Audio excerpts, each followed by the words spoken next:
The instructions on how to proceed after the articles of impeachment have been voted on by the House of Representatives and transmitted to the Senate are crystal clear. And the Senate should carry out its duties and convene as a trial court without fear or favor as part of the democratic process. This amidst misgiving from certain House lawmakers on a new Senate majority whose members are aligned with the Vice President and her allies, as our Maribel Custodio reports. The Constitution must prevail. This was a sentiment expressed by several lawmakers regarding the expected transmittal of the articles of impeachment to the Senate, following the majority support for the impeachment case against Vice President Sara Duterte. Once the impeachment court convenes, they are bound by the Constitution.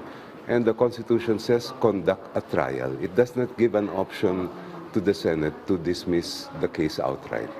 Meanwhile, Mamamayang Liberal Party List Representative Laila De Lima believes the ongoing leadership changes in the Senate may affect the impeachment proceedings, especially with the presence of the several pro-Duterte senators. However, she stressed that the Senate has no choice but to convene the impeachment court once the articles of impeachment are transmitted in accordance with the Constitution. Malinaw sa Constitution na trial shall forthwith proceed kapag nandun na sa kanila yung articles of impeachment. So, umaasa pa rin tayo na gagawin ng Senado kahit merong pagbabago ng liderato, na gagawin ng Senado na ayon lahat sa saligang batas. She also expressed hope that there would be no further delay in the impeachment process in the Senate, similar to what happened last year. Alam ko naman na si Senator Alan Peter Cayetano ay isang mahusay na abogado at naniniwala rin ako na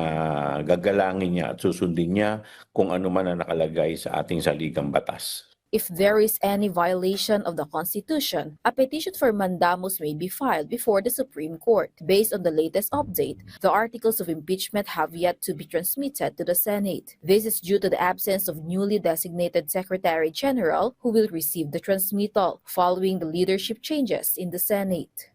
So hopefully malaman natin yan. Pero ako naniniwala within the week naman yan mangyayari lahat yan.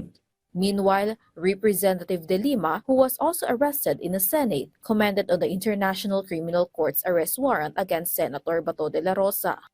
Nung pinakita sa akin yung video na yan na naghahabulan at muntik pa nga siyang madapa, natawa ako noon. And honestly, I view the scenery or the scenario, the scene, as pathetic.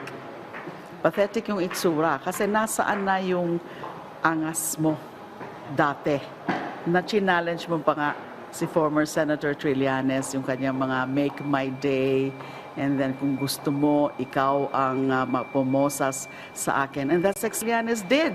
Nakakaawa din. Kasi dapat alam niya yan.